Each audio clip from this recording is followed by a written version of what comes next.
সবাই আসবে, আসুক। আসবো আবার আর লোক কি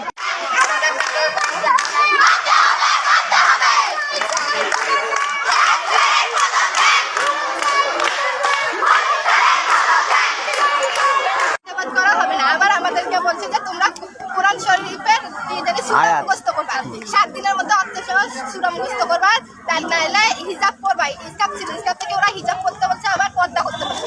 তাই পর্দা না করলে তোমাদের শরীর মেয়েরা ছেলেরা দেখতে পাবে, গাল দেয় ক্লাসে। আবার স্যারেরা বাজেভাবে আমাদেরকে গালি দেয়।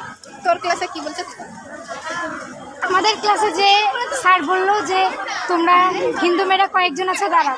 তারপর আমরা দাঁড়াইলাম, বলতেছে তোমরা হিজাব পড়ো না কেন? বললাম যে স্যার আমরা হিজাব কেন পড়বো, স্কার্ফ পড়বো। কয় না, তোমরা যে হিজাব পড়ো না, তোমরা রাস্তা দিয়ে যে হাঁটো, ছেলেরা তোমাদের শরীর থেকে আকর্ষিত হয়, এই জন্য তোমাদের হিন্দু মেয়েদের আজকাল বিয়ে হচ্ছে না। তারপর বাজেভাবে নোংরা ভাষায় গালি দেয় স্যার। তারপর বলে যে হিজাব পরে আসবা, পরের দিন থেকে পরে আসবা। আর আমাদের পরের মাঝখানে বাজে ভাষা অনেক। তোমরা যে গীতা পাঠ করতেছো, তোমাদের বাবা মাকে গীতা পাঠের মাহাত্ম্য বুঝে, আমরা যদি না বুঝতাম তাহলে কি পড়তাম? ওনার কথা আমরা গীতা পাঠের মাহাত্ম্য বুঝি না, আমাদের বাবা মাও বুঝে না। তো শরীরে হাত দেওয়ার যে একটা বিষয় উঠছিল, এটা কি সত্যি? আরো ইচ্ছে আরো কত নোংরা ভাষায় কথা বলে, যত নেগেটিভ কথা আছে আমাদের হচ্ছে ধর্মীয় স্যার, মুসলিম ধর্ম ক্লাসে যত নেগেটিভ ধর্মের কথা আছে সবকিছু উল্লেখ করে। আর বাবা মাকে গালি দেয়। মূর্তি পূজা করলে কি হয়? মূর্তি পূজা করে লাভ কি? এসব কথা বলে, শিবলিঙ্গ নিয়ে অনেক ধরনের কথা বলে।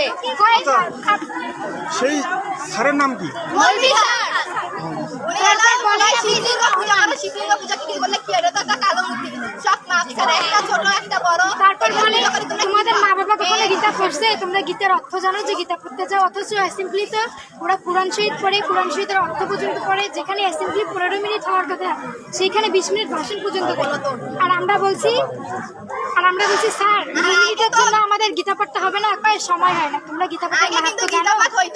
বাবা মা গীতা পাঠ করে, এর আগে বন্ধ করছিল, তারপরে কমপ্লেন দেওয়ার পর শুরু করছে, আবার ওরা বন্ধ করছে। কালকে আমরা যেহেতু বলছি, উনি এখন বলে সময়টা হচ্ছে, কিন্তু উনি কিন্তু বক্তব্য দেয় 20-25 মিনিট করে। অথচ কোরআন শহীদ বলে, আবার আমাদেরকে বলে 1 সপ্তাহের মধ্যে কোরআন শহীদ তোমরা মুখস্থ করে আসবে, নাহলে ছেলেরা তোমাদের শরীর দেখে। এই জন্য ধর্মীয় আমি শাখা সিঁদুর কেন পড়ি, এই ধরনের কথাবার্তা স্কুলে কেন চলবে? আমি সিঁদুর পড়ি, আমি শাখা পড়ি, সেটা পার্সোনালি আমার ব্যক্তিগত ব্যাপার। টিচাররা এই ধরনের কথা ক্লাসের মধ্যে কেন বলবে? তো আমাকে সবসময় অপমান কেন করা হয়? আর একটু তো আমাদের স্কুলে মা বাবার